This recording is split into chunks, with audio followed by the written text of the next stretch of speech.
में श्री राधा जी ने अग्रणी भूमिका निभाते हुए आगे बढ़कर एक गीत गाया जो भागवत जी का सर्वोत्तम गीत है, जिसे गोपी गीत भी कहते हैं। महाराज 18 पुराण उपपुराण का सार भागवत,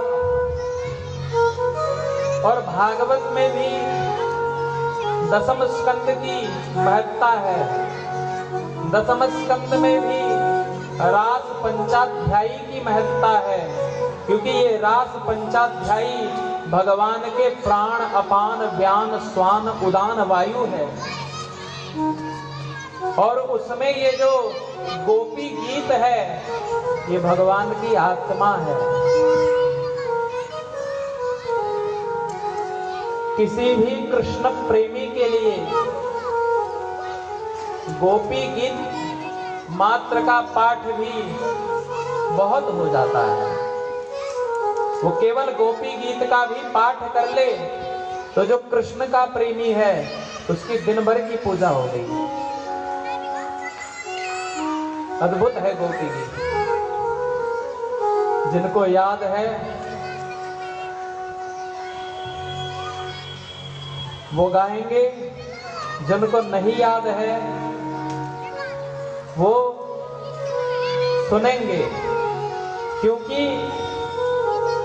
इस गोपी गीत के महात्म्य में लिखा है, विक्रीडितं व्रजवधूविरिदं च विष्णुः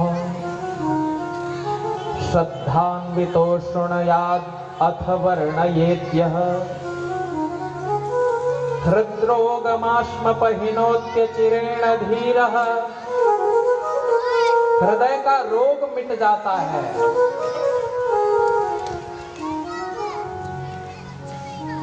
और भैया हम प्रभु से दूर हैं, इसके लिए केवल ये हृदय के रोग ही हैं। मानस रोग कछुक मैं गाये, मानस रोग कछुक मैं गाये, मानस रोग कछुक मैं गाये, मानस रोग कछुक मैं गाये। है सब नीलखी बिरल पाए,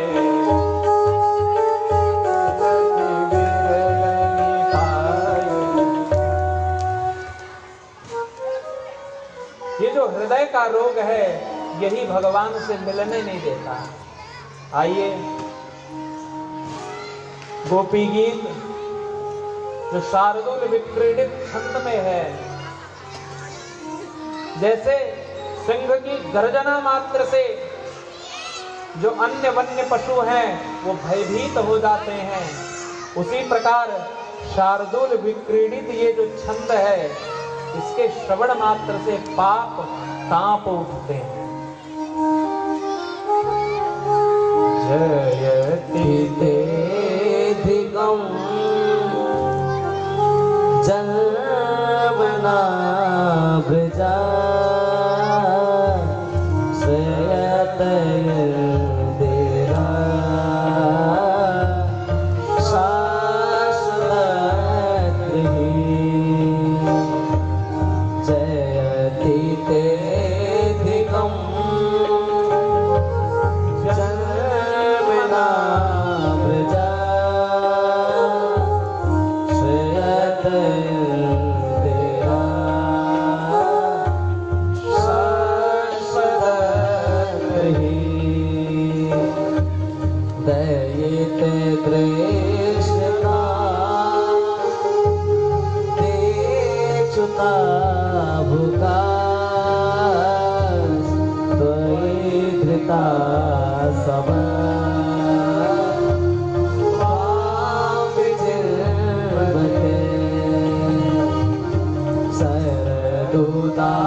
जो तरा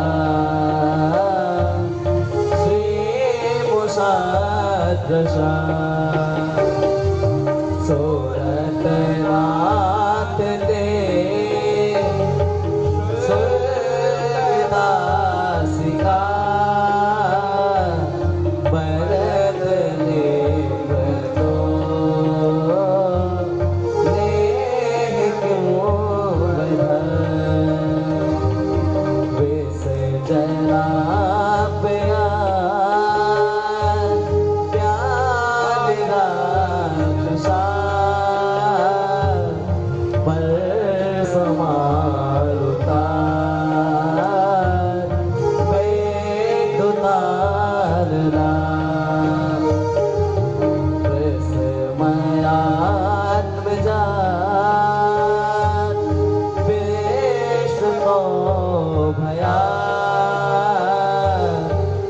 सबते भयों रक्षिता मोह। अद्भुत है ये गोपी की।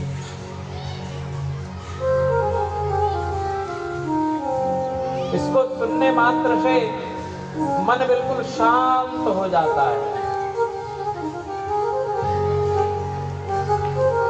जिन लोगों को हाइपर टेंशन की बीमारी हो ना, रात में नींद ना आए,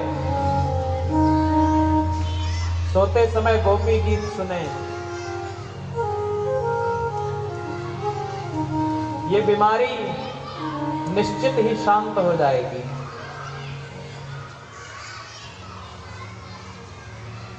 जब इस प्रकार का गीत गाया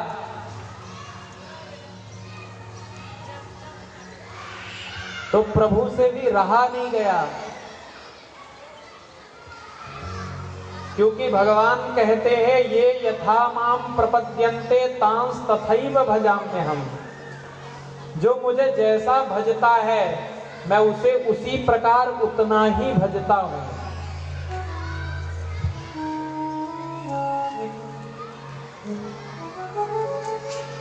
तो इन गोपियों का इस प्रकार रुदन सुनकर इति विक्लवितं तासाम्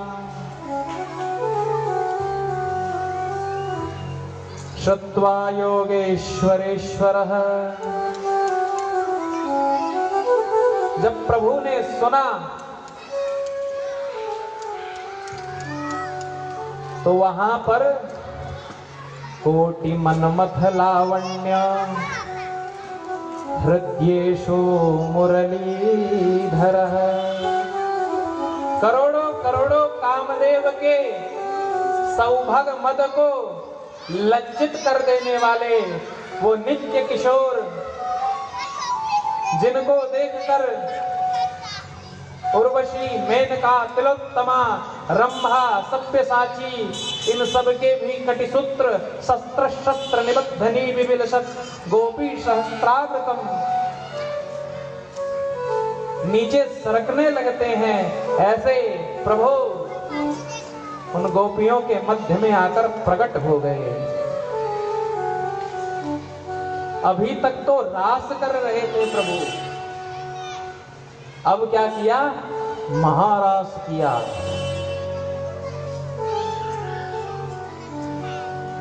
बोले रास और महारास में अंतर क्या है? रास ये चीज है जिसमें गोपी और प्रभु का रास है, और महारास वो है जिसमें हरि और हर का रास है। गोपी कोई शरीर का भाव नहीं है, गोपी मन की एक स्थिति है। आप चिंतन से, विचार से अगर प्रभु को अपना श्रेय गेय प्रिय मानते हैं तो आप भी गोपी हैं। गोपी का परिचय क्या है पता है? धन्यानंद व्रज स्त्रीणाम पादरेणोमभीक्ष्णसः यासौ हरि कथोद्गीतम पावनोति भुवनत्रयम्। जिनका मन भगवान के चरणों में संश्लिष्ट हो चुका है वही गोपी है। स्त्री और पुरुष ये शरीर का भेद हो सकता है, लेकिन आध्यात्म जगत में स्त्री वो है जो ग्राहक भाव लेकर बैठा है और पुरुष वो है जो प्रदाता भाव लेकर बैठा है। जैसे गुरु अगर स्त्री भी हो फिर भी वो पुरुष रूप है, और शिष्य अगर पुरुष भी हो फिर भी स्त्री रूप है। हर गुरु पुरुष रूप होता है और हर एक शिष्य, वो चाहे स्त्री हो चाहे पुरुष हो, स्त्री रूप में रहता है। पुरुष का अर्थ होता है जो प्रदान करता है, और स्त्री का रूप वो है जो उसको कल्टीवेट करती, उसको गेन करती है। आप स्वयं को पुरुष रूप मानेंगे और वक्ता को स्त्री रूप। देखिए, पुरुष का अर्थ है प्रधान और स्त्री का अर्थ है गौण। ये नहीं कि स्त्री छोटी होती महाराज, ये मत समझ जाना, ना ना। माताएं तो पुरुष की अपेक्षा सर्वथा श्रेष्ठ हैं। 10 पुत्र समा कन्या, उपनिषदों का वाक्य है, एक तरफ 10 पुत्र हो और एक तरफ 1 कन्या हो, बराबर है।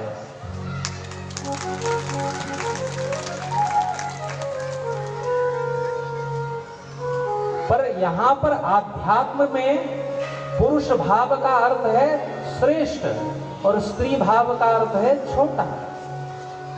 इसीलिए हमारे मिथिला की और ब्रज की परंपरा के कई महापुरुष जो पुरुष शरीरधारी थे फिर भी स्वयं को स्त्री भाव में सोचते थे, गोपी भाव में सोचते थे, सखी भाव में सोचते थे।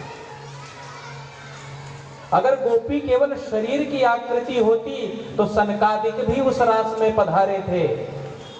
अगर गोपी केवल स्त्री की आकृति होती तो शिवजी भी तो वहां पधारे थे। जब महारास होने लगा तो पराम्बा भगवती ने कहा कि महादेव आप कैलाश संभालो,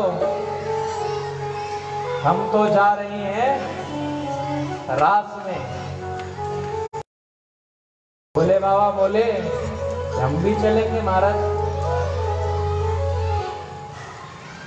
तो मैया ने कहा ये बताइए, वहां तो ठाकुर जी को छोड़कर कोई पुरुष है ही नहीं।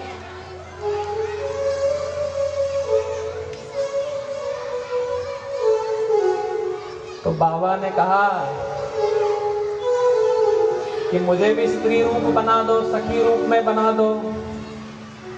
मैया ने कहा आपको सखी रूप प्रदान तो कर देंगे, लेकिन ध्यान रखना नाचना मत, क्योंकि जैसे ही आप नाचेंगे भेद खुल जाएगा। अब महाराज प्रभु महाराज के द्वार पर खड़े हैं, जितनी गोपियां आ रही हैं सबका स्वागत करते हैं। तो इतने में देखा कि अभी तक तो दुबली पतली गोपियां आ रही थी, ये हट्टे कट्टे देवानी देव महादेव गोपी रूप में आए। और महाराज जैसे माताएं चलती हैं, कितने प्रेम से चलती है माताएं, इतना मधुर चलती है, इसीलिए एक भाव कहा जाता है गजगामिनी। जैसे हाथी चलता है ना धीरे धीरे धीरे धीरे, वैसे माताएं चलती हैं। अब इनको पता ही नहीं महाराज, स्त्री स्वरूप तो धारण कर लिया लेकिन पहलवानों की तरह यूं यूं चल रहे हैं महाराज। ठाकुर जी ने सोची कि ये गोपी है कि गोपा है।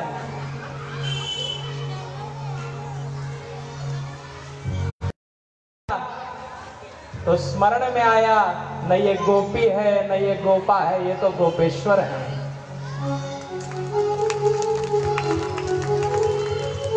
बड़ा सुंदर भाव है। एक दिन वो भोले भंडारी बन के ब्रज के नारे वृंदावन आ गए, वृंदावन आ गए।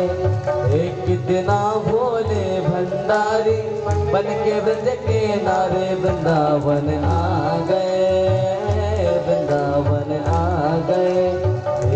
दिना भोले भंडारी बन के ब्रज के नारे वृंदावन आ गए, वृंदावन आ गए। पार्वती भी मना के हारे ना मने त्रिपुरारी वृंदावन आ गए, वृंदावन आ गए।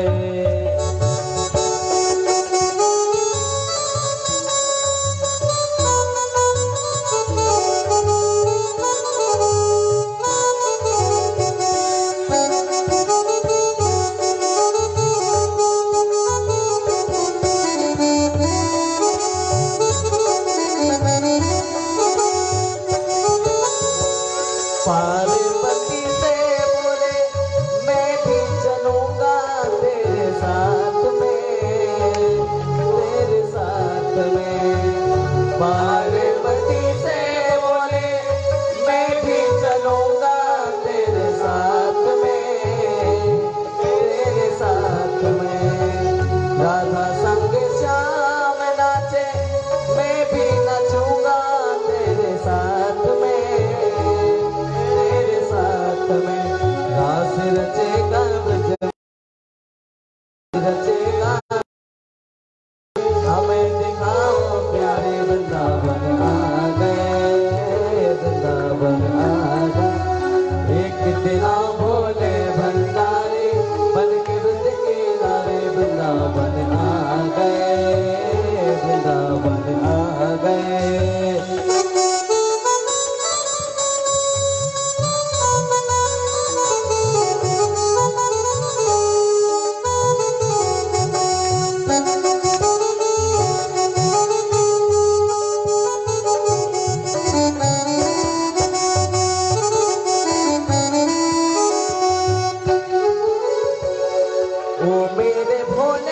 स्वामी कैसे ले जाऊं तोरे साथ में, तोरे साथ में।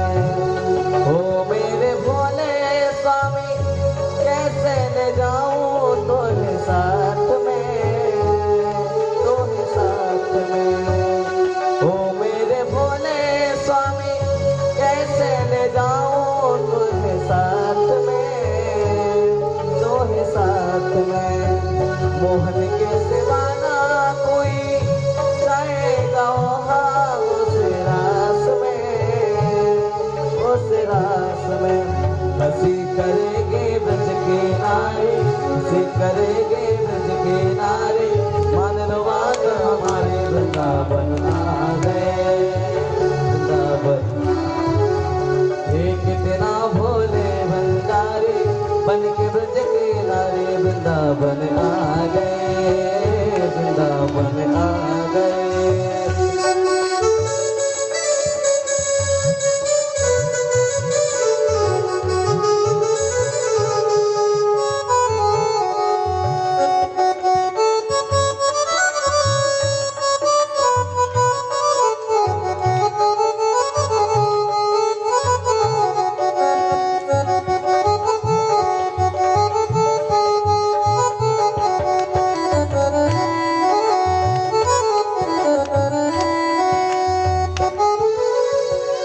ऐसा बना दो मुझे कोई न जाने इस रास में, महारास में।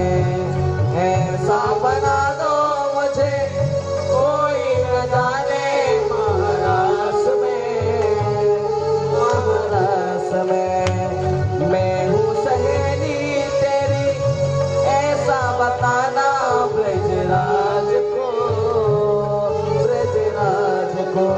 बना के जोड़ा पहन के साड़ी, बना के जोड़ा पहन के साड़ी। चाल चले मतवारी वृंदावन आ गए, वृंदावन आ गए।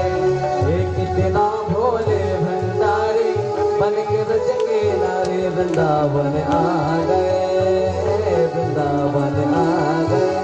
पार्वती भी मना के हारे ना मने त्रिपुरारी वृंदावन आ गए, वृंदावन आ गए। एक दिना भोले भंडारी बन के ब्रज के नारे वृंदावन आ गए, वृंदावन आ गए। एक कितना भोले भंडारी बन के ब्रज किनारे वृंदावन आ गए, वृंदावन आ गए।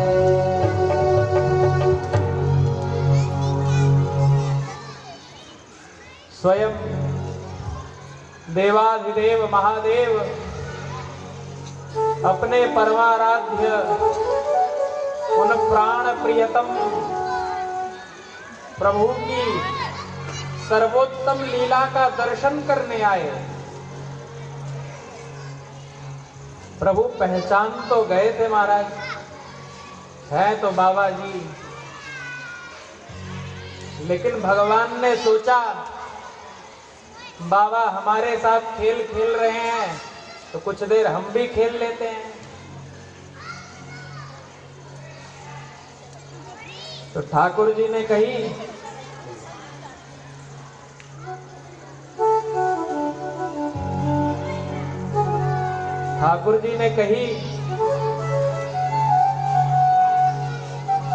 आपके मध्य में इस पूरे ब्रजमंडल की, जैसे आप लोग बैठे हैं ना, वैसे गोपियां झुंड में बैठी थी। तो कोई महापुरुष यहाँ पधारते हैं तो उनके प्रति उनका जो भाव है, उनका जो कर्तृत्व है, उसका दास बखान करता है। जैसे कल पूज्य गुरुदेव का आगमन हुआ, परसों परम पूज्य मलुक पीठाधीश्वर का आगमन हुआ, तो उनका जो स्वरूप है वो यहाँ मंच से बताया जाता है। वैसे ठाकुर जी ने मंडली में कही कि गोपियों सुनो, हमारे पूरे ब्रजमंडल की सर्वश्रेष्ठ गोपी आई है। और भोलेनाथ को बीच में कर दिया महाराज, और गोपियां झुंड में खड़ी हो गई। माता पार्वती श्री किशोरी जी के वाम हस्त के बगल में खड़ी हो गई और बोली, अच्छे फंसे बाबा, कितना मना कर रही थी आपको, मान नहीं रहे थे आप। और महाराज जिस गीत को सुनकर जड़ पत्थर भी नाचने लगते, सदैव चंचला विद्युत चला यमुना भी स्तब्ध हो जाती, उन प्रभु ने वंशी की तान भरी। तो महाराज सिर से खिसक गई तब साड़ी, सिर से साड़ी खिसक गई। और जब बाबा का भेद खुल गया तो बाबा ने कहा कि महाराज अब तो भेद खुल ही चुका है, तो जिस लिए आए हैं वही कर लेते हैं। ठाकुर जी से कही कि अब कंपटीशन चलेगा हमारा और आपका। ठाकुर जी ने पूछा काहे का कंपटीशन? बोले आप नटवर हो और मैं भी नटराज हूं, देखते हैं कौन बढ़िया नाचता है।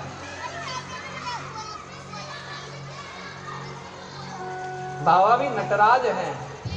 सत सृष्टि तांडव रचयिता नटराज राज नमो नमः। सत सृष्टि तांडव रचयिता नटराज राज नमो नमः। सत सृष्टि तांडव रचयिता नटराज राज नमो नमः।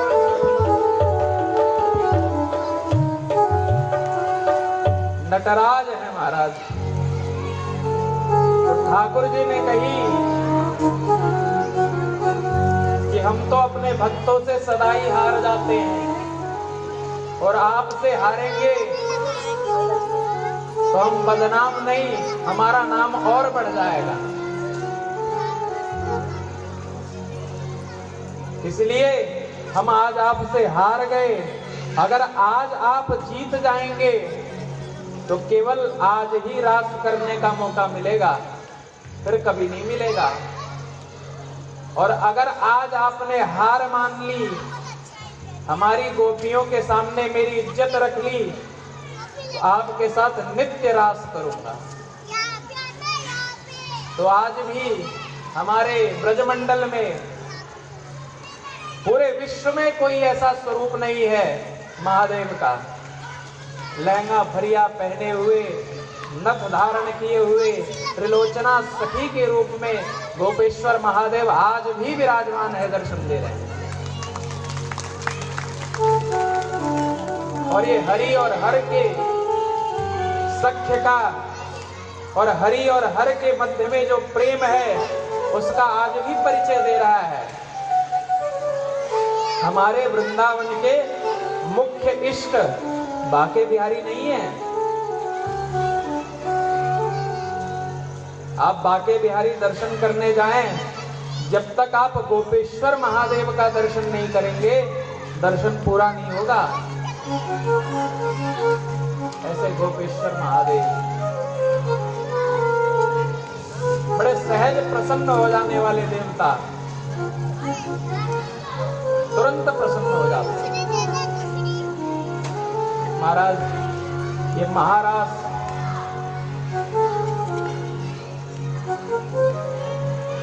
कितना लंबा है, कितना विस्तृत है, इसके बारे में सुखदेव गोस्वामी पाद कहते हैं, ब्रह्मरातौ विचार्यैव तदा देवांजहासः। लगभग 1,72,00,000 रात्रियों के समकक्ष थी वो एक रात्रि। कितनी? 1,72,00,000।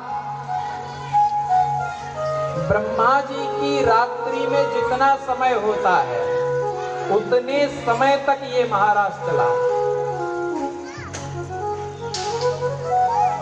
और हमारे ब्रज के संत तो कहते हैं, आज भी भगवान का रास चल ही रहा है। हमारे यहाँ संकल्प में, वृंदावन में, ब्रजमंडल में ये संकल्प नहीं लिया जाता बुद्धावतारे। संकल्प में कहा जाता है रास क्रीडायाम समये, यानी भगवान की जो रासक क्रीड़ा है वो आज भी चल रही है, और निधि वन में जो साधक हैं, भक्त हैं, उसका लाभ प्राप्त करते हैं। दो प्रकार की प्रभु की लीलाएं हैं, एक नित्य लीला है और एक हेतुकी लीला है। हेतुकी लीला का तो समापन हो जाता है, जैसे कंस का वध किया तो फिर कंस नहीं होगा। लेकिन ये जो नित्य लीला है रास की, कुंज निकुंजों में प्रभु के विहरण की, ये आज भी चलती है। साधकों को अभी भी अनुभूत होती है। बस यही बात है महाराज, जिसके मन में भाव है उसी को प्राप्त होता है। जिसके अंदर भाव नहीं है, जो वृंदावन को पाषाण युक्त समझते हैं, जो वृंदावन को एक कस्बा समझते हैं, उनको कहाँ ये लाभ मिलेगा। एक सेठ और सेठानी वृंदावन परिक्रमा करने गए, तो परिक्रमा करके जब आए तो महंत जी ने पूछा, ये बताइए दर्शन हो गए, परिक्रमा लगा आए?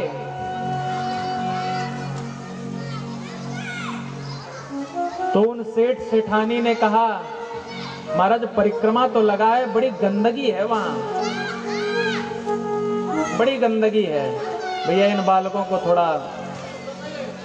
श्री राधे राधे माधवा गोपाल राधे माधव, श्री राधे राधे माधवा गोपाल राधे माधवा, श्री राधे राधे माधव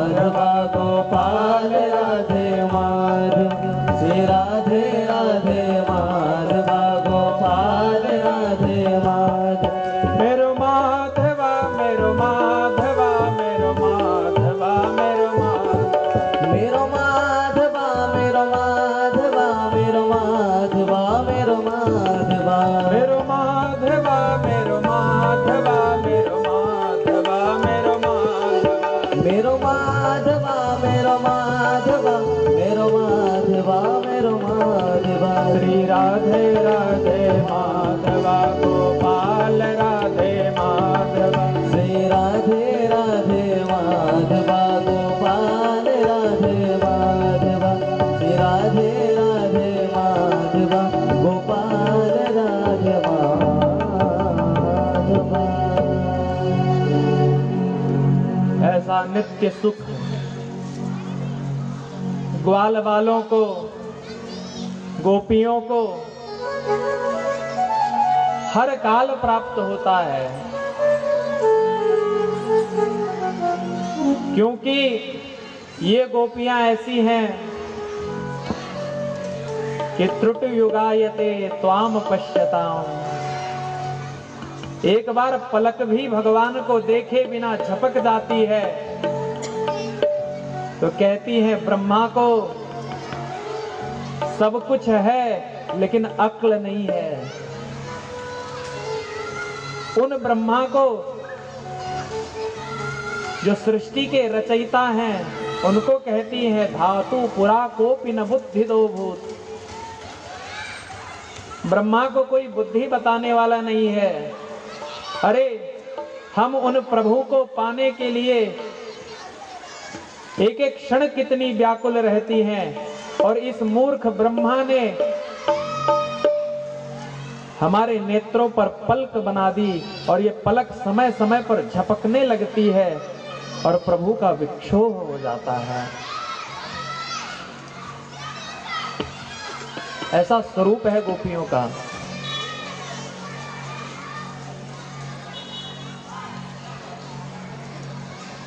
नित्य विरहा, अत्यंत प्रेमिणी, ऐसा गोपियों का स्वरूप है।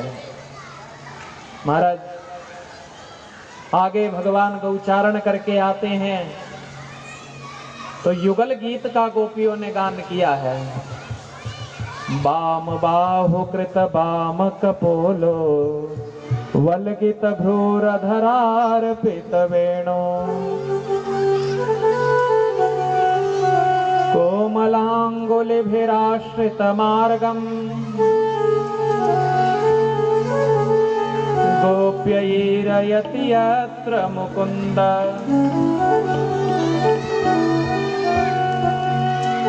मंद मंद बांसुरी का निनाद करते हुए अपने बाम कपोल को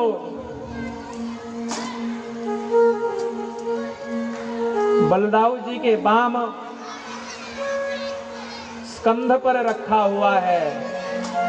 करोड़ों करोड़ों कामदेव की शोभा का दलन करने वाले ये प्रभु कितने सुंदर हैं।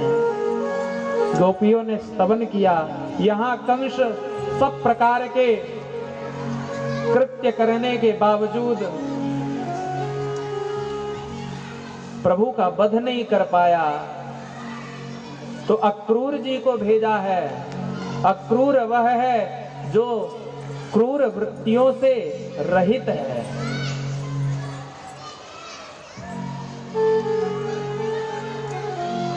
हमारे धर्म का जो जनमानस है उसको क्या कहते हैं?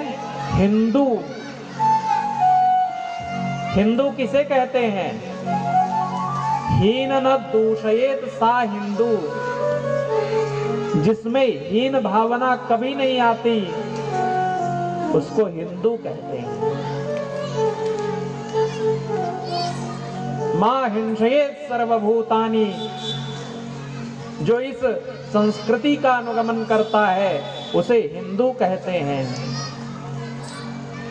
और आज जब देश की राष्ट्रवादी सत्ता हिंदू राष्ट्र बनाना चाहती है तो तथाकथित कुछ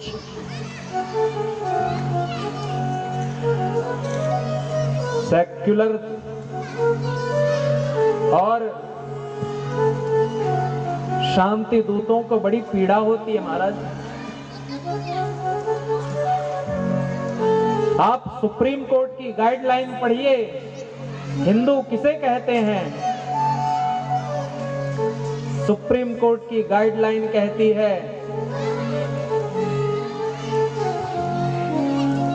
हिंदू धर्म नहीं है, ये जीवन जीने की एक कला है। ये मानव की मानवता का धर्म है। तो ये हिंदू धर्म नहीं है, ये मानव धर्म है। हिंदू धर्म का संरक्षण हो, उसकी चारों शाखाएं उपशाखाएं पुष्ट हो, ब्राह्मण में वेद बढ़े, क्षत्रिय में पुरुषार्थ बढ़े, वैश्य में धन समृद्धि बढ़े, जो चतुर्थ वर्ण है वो अपने कर्तव्यों का निर्वाह करे। यही व्यासपीठ से हमारा आशीर्वाद है।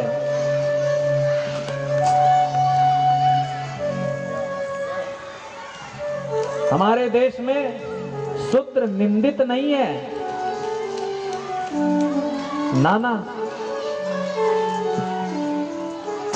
शूद्र निंदित नहीं है। वो शूद्र का अर्थ होता है हरिजन।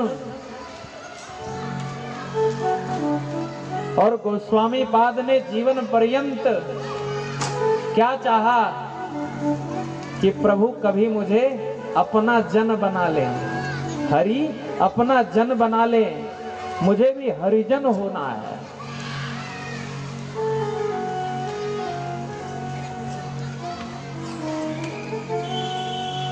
भेदभाव और छुआछूत का भारतीय सनातन धर्म में कहीं स्थान नहीं है। भारतीय सनातन धर्म कभी भी किसी को निम्न नहीं बताता। हम तो ये कहते हैं ईशावास्य इदम सर्वम यत् किंच जगत्याम जगत, जो भी है वो उस प्रभु की ही मूर्ति है। वो चाहे ब्राह्मण है, वो चाहे क्षत्रिय है, वो चाहे वैश्य है, वो चाहे शूद्र है, सब पूजनीय है, सब वंदनीय है। अब कोई कहे कि शूद्र का आविर्भाव तो भगवान के चरणों से हुआ, तो ये बताइए भगवान का सबसे पहले क्या पूजा जाता है? संचिन्तयत् भगवतस्य चरणारविंदम वज्रांकुशध्वज सरोरुहलांक्षनाड्यम उत्तुंग रत्न विलसन नख चक्रवालान ज्योत्स्नाभिराद महदांदतमं भजध्वम।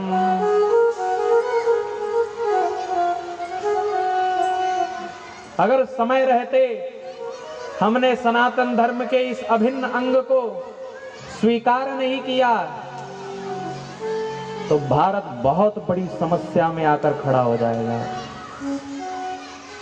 इसीलिए आवश्यकता है इन चतुर्थ वर्ण के जो हमारे ही भाई हैं उनको हम गले से लगाएं, उनको उतना प्रेम दें, उनको उनका अधिकार दें, और अगर नहीं देते तो चाहे जो हो उसे दंडित किया जाए।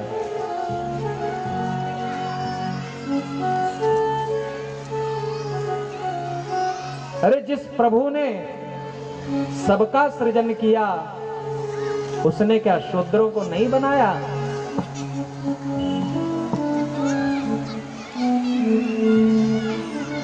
जिन हाथों से ये जगत गढ़ा उससे क्या हरिजन नहीं बना? फिर कैसा ये छुआछूत? किस गीता में ये ज्ञान पढ़ा? आपने कौन सी गीता में ये पढ़ लिया कि चतुर्थ वर्ण का व्यक्ति अपूज्य होता है? आप राम को मानने वाले हैं,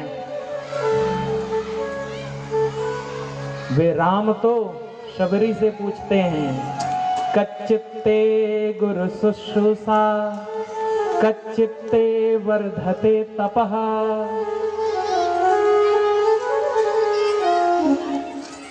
किस प्रकार आपका तप सुरक्षित है, किस प्रकार आपका जप सुरक्षित है, ये प्रभु उस चतुर्थ वर्ण की नारी को पूछते हैं। राम को उतना सुख भरत को भाई कहने में नहीं प्राप्त होता, राम को उतना सुख लक्ष्मण को भाई कहने में नहीं प्राप्त होता, पर हाँ केवट मित्र कहत सुख पाए।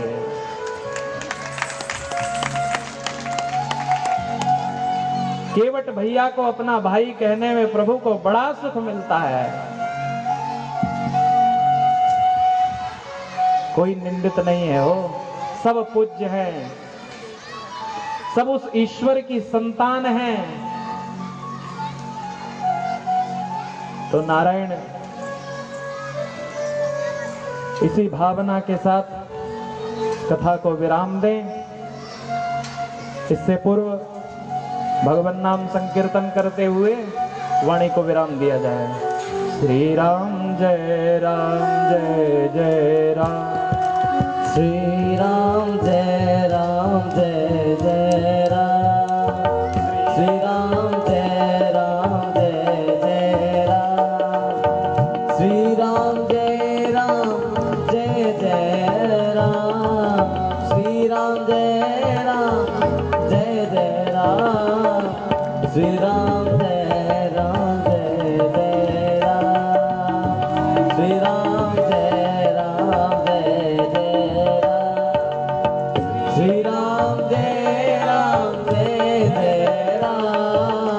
श्री राम जय जय राम, श्री राम जय जय राम, श्री राम जय जय राम। राधे श्याम जय राधे श्याम, राधे श्याम जय राधे श्याम, राधे श्याम जय राधे श्याम, राधे श्याम जय राधे श्याम, श्री राम जय राम, श्री राम जय जय राम, श्री राम जय जय राम, श्री राम जय जय राम, श्री राम जय जय राम, श्री राम जय जय राम, श्री राम जय जय राम, श्री राम जय जय राम। राधे श्याम जय राधे श्याम, राधे श्याम जय राधे श्याम, श्री राम जय जय राम, श्री राम जय जय राम।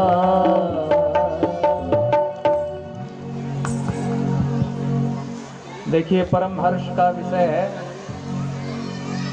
हमारे आप सबके बीच में कुछ ही क्षण में नेता शासक पक्ष श्रीमान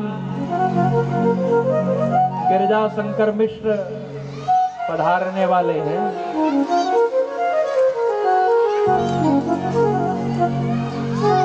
तो हमारा सौभाग्य है, क्योंकि जो राजा होता है उसके अंदर विष्णु का स्वरूप होता है। इंद्रस्य चतुर्भागम प्रजा रक्षति राघव, इंद्र का चतुरार्ध उस राजा के अंदर होता है। और जो राजगद्दी व्यास गद्दी से संबद्ध रहती है वो अजर रहती है, वो अमर रहती है। और हमारा परम सौभाग्य है कि इस समय इस देश के प्रधानमंत्री और हमारे उत्तर प्रदेश के मुख्यमंत्री, ये दोनों के दोनों व्यास गद्दी के आचार्य हैं।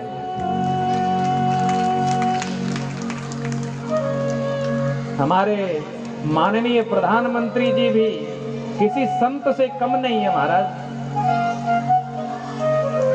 और योगी जी की रहनी तो क्या कहें। हमारे पूज्य गुरुदेव जिनका चित्र पार्श्व में है, उन गुरुदेव के परम मित्र हैं और दो बार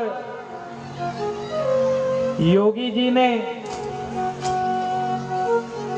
एक बार श्रीमद् वाल्मीकि रामायण और एक बार श्रीमद् भागवत की कथा पूज्य गुरुदेव के मुखारविंद से सुनी।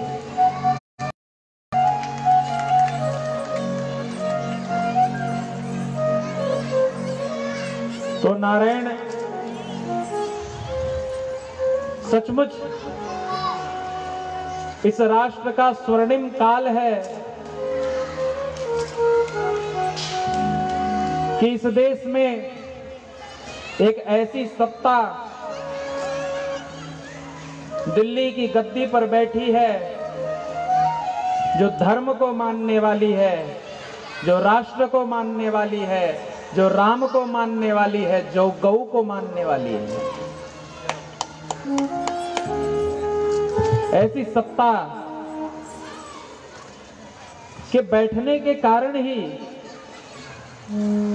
धारा 370 जैसा जटिल विषय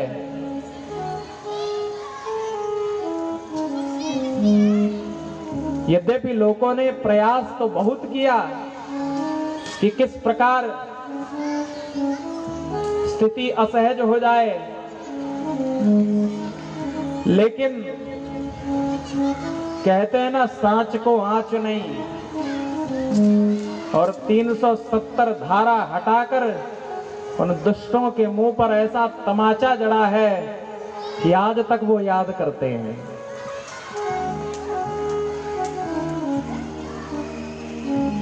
लोग हमसे पूछते हैं, महाराज केवल 370 हटा ही तो है, कौन सा बड़ा कार्य कर दिया मोदी जी ने। अरे कश्मीर जैसे प्रांत में कुछ राष्ट्रवाद के मंत्र वहां हमने जाकर बांचे तो हैं। हम राष्ट्रद्रोह के विषधर के फन पर चढ़कर नाचे तो हैं। उस राष्ट्रद्रोह के धमकड़ को आगे बढ़ ललकारा तो है। धीमा ही सही मगर तमाचा उसके मुंह पर मारा तो है।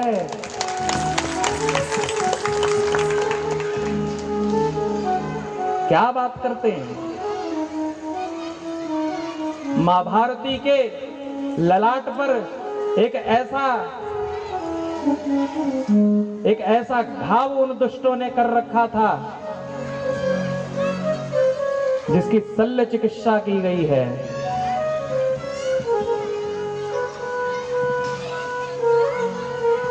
– 2014 का जब चुनाव हुआ और मोदी जी पूर्ण बहुमत से सरकार बनाए, और जब 2019 का चुनाव होने लगा तो लोगों ने कहा महाराज लहर वहर कुछ नहीं है।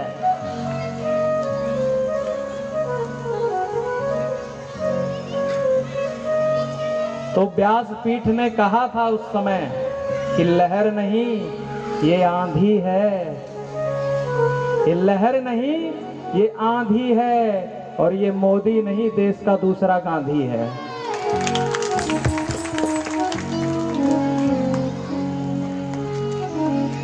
इतनी सत संकल्पित सरकार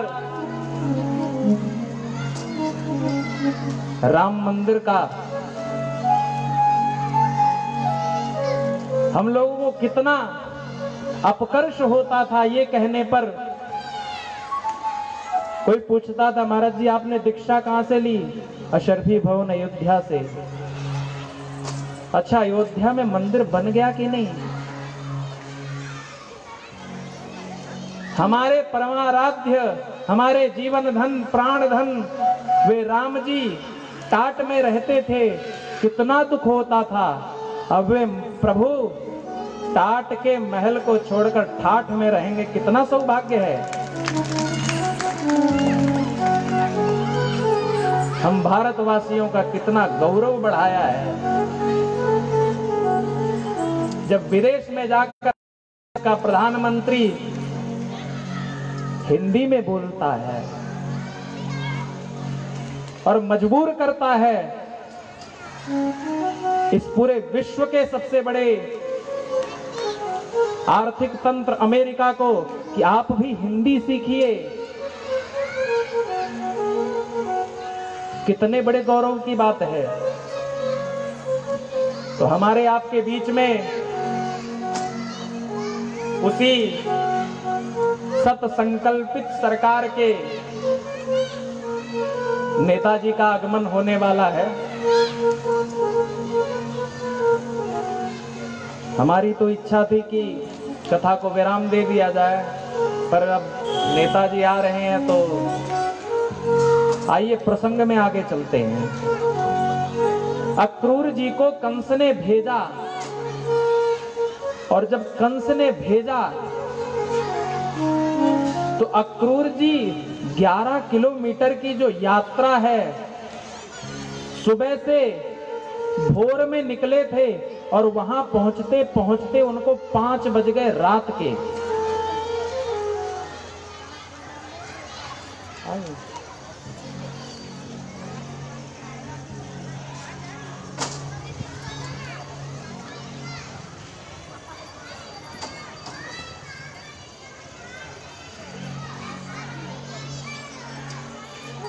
पहुंचते पहुंचते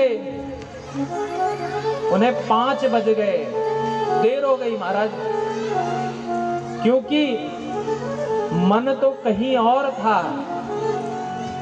मन तो ये था स्वागतम कृष्णा शरणागतम कृष्णा, स्वागतम कृष्ण शरणागतम कृष्ण, स्वागतम कृष्ण शरणागतम कृष्ण, स्वागतम कृष्ण शरणागतम कृष्ण, स्वागतम कृष्ण शरणागतम कृष्ण, स्वागतम कृष्ण स्वागतम कृष्ण,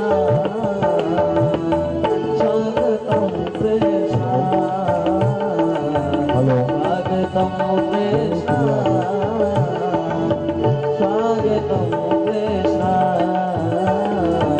स्वागतम कृष्ण स्वागतम कृष्ण, स्वागतम कृष्ण स्वागतम कृष्ण। भागवत कथा का 6वां दिवस विश्राम की तरफ। कल 7वां दिवस कथा विश्राम का दिवस है। सुबह कथा 10 बजे से प्रारंभ होगी। कल अंतिम दिन विश्राम दिवस है। कथा पश्चात हवन का आयोजन है। समस्त माताओं बहनों भाइयों बंधुओं से निवेदन है कि वो अपने कथा समय सुबह पहुंचेंगे और हवन में सहभागी होंगे। अब बड़े हर्षोल्लास की बात है, भाग्य लक्ष्मी ससुर विजय लक्ष्मी के बीच हमारे अपने बीच के कदम से कदम मिलाए चलने वाले हर सुख दुख के सहभागी श्री गिरजा शंकर मिश्रा जी, शासक पक्ष नेता सूरत महानगर पालिका से विनम्र निवेदन है कि वो इस पवित्र मंच पर पधारें और व्यासपीठ भगवान का आशीर्वाद ग्रहण करें श्री राधेश्याम दुपट्टे के माध्यम से।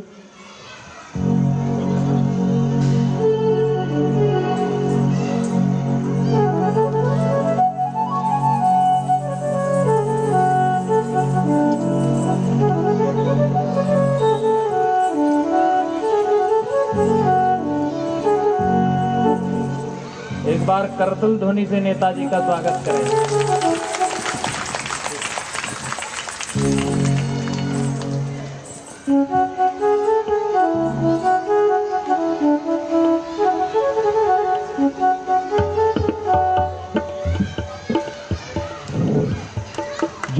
श्री राधे।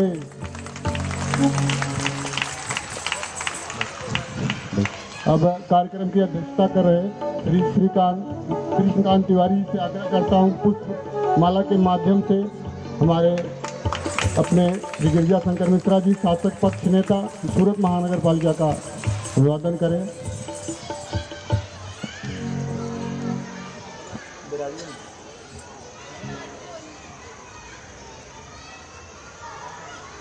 देखिए, मैं आपसे कह रहा था कि इस देश का सौभाग्य है कि एक बैरागी दिल्ली में बैठा है और एक बैरागी लखनऊ में बैठा है। इस देश का सौभाग्य है। धर्म प्रिय, राष्ट्र प्रिय और गौ प्रिय, संत समाजों से स्नेह करने वाली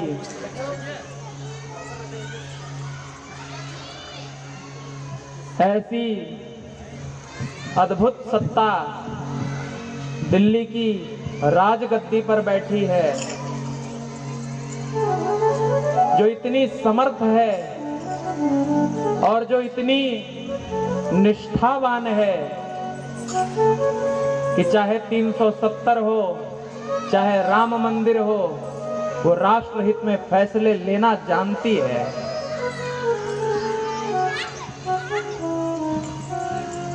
उसी पवित्रतम विचारधारा का अनुगमन करने वाले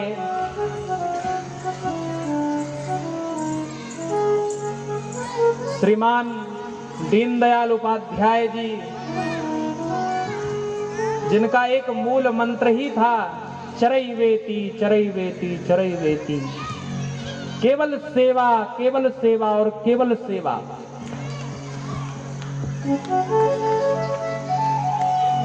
ऐसी पार्टी कि एक छोटा सा आक्षेप लगा श्रीमान लाल कृष्ण आडवाणी जी पर, तो उन्होंने संकल्प लिया कि जब तक इस आक्षेप से मुक्ति नहीं होगी हम संसद नहीं जाएंगे। जो उसूलों की पार्टी है, जो धर्म, राम और गौ के प्रति भक्ति रखती है, ऐसी पार्टी के नेता श्रीमान गिरिजा शंकर मिश्र जी हमारे आपके मध्य में हैं। मैं नेताजी से आग्रह करूंगा कि कुछ संबोधन आप भी करें।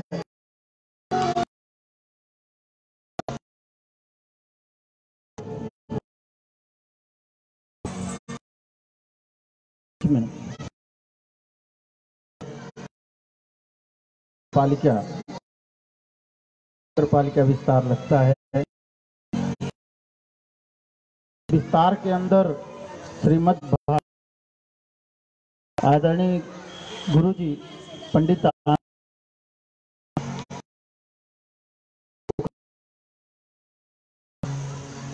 मैं तो सुंदरकांड करते हैं तो आते हैं, मुलाकात होती है।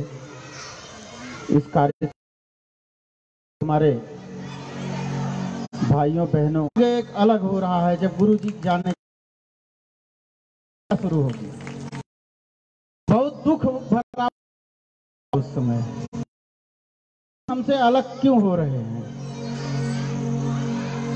हम लोगों का दुर्भाग्य ही बोल सकते हैं कथा सुनने।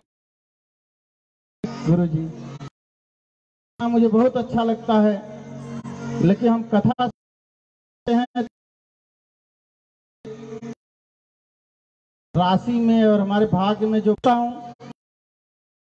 गुजरात सरकार बहुत सारी लाभ आज गुरु जी ने अनुमति दी है, तो मैं आप एक विराम दूंगा।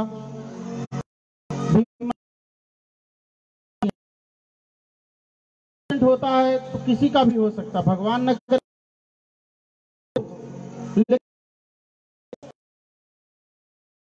लेकिन जिनके पास न हो से चिंतित हो जाए। घर में अगर कोई पूंजी है, उस समय अगर किसी को देना चाहेगा तो एक वाला बोलेगा नहीं हम, और यदि वो भी नहीं है, ऐसी परिस्थिति में प्रधानमंत्री ऐसे जो इस योजना को चलाए हैं सबको लेना, और आप लोग, मैं कहता हूँ, ये कार्यक्रम करो और कोई भी दिक्कत मैं आपका मदद, आप भारत सरकार और गुजरात सरकार की योजना का लाभ सबको दिलाओ। 12 रुपए होता है, साल भर में सिर्फ 12 रुपए जमा कर है। 12 रुपए वाला किसी के पास जानकारी नहीं है, इसके अभाव में हम लोग नहीं करवा पाते।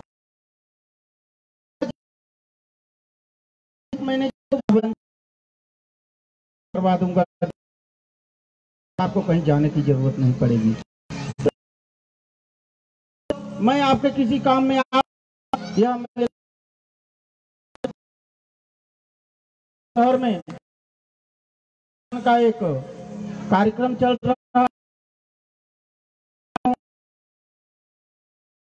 एक नंबर होता है, उसको डायल करके मैं को दे दूंगा। शहर हमारा नंबर बनाए हैं, उनका लोगों को लाभ। इस मैं अपने वाणी गुरु आपका खूब खूब आभार। सूरत महानगर पालिका गुरु जी, आप अपने भागवत कथा का रसपान लोगों को कराइए और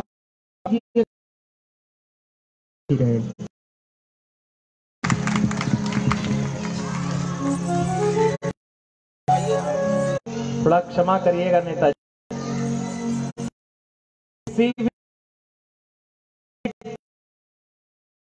जो आगे हैं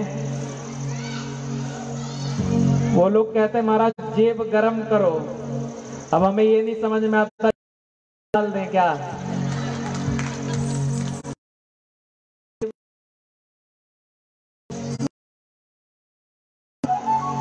समर्पित नेता को प्राप्त हो,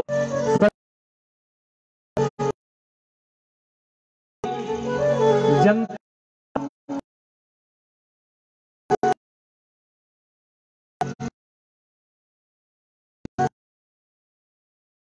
का अर्थ ही होता है नयति इति नेता, जो आगे बढ़कर हमारा नेतृत्व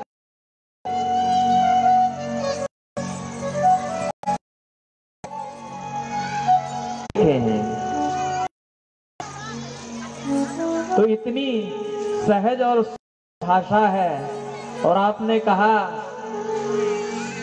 कि हमारे, क्योंकि मैं काशी से ही हूं और काशी के बगल में ही पंडित दीनदयाल उपाध्याय जी की जन्मभूमि है, ऐसा वो, मैं तो, मेरी दृष्टि में वो व्यक्ति नहीं थे, वो तो व्यक्तित्व थे।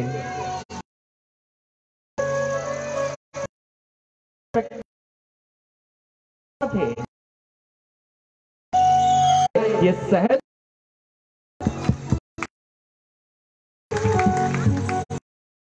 व्यक्तित्व। आपने 2 पुस्तकें लिखी,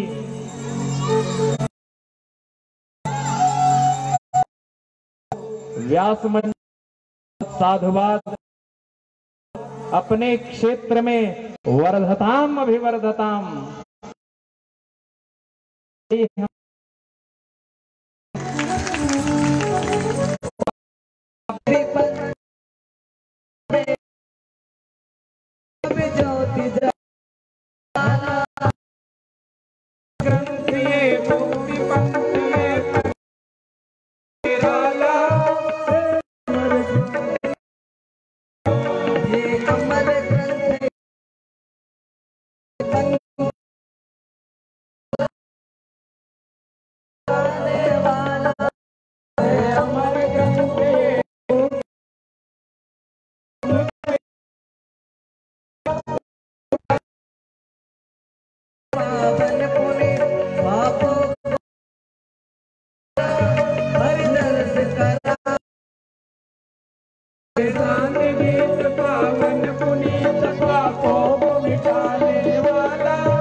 सुख करनी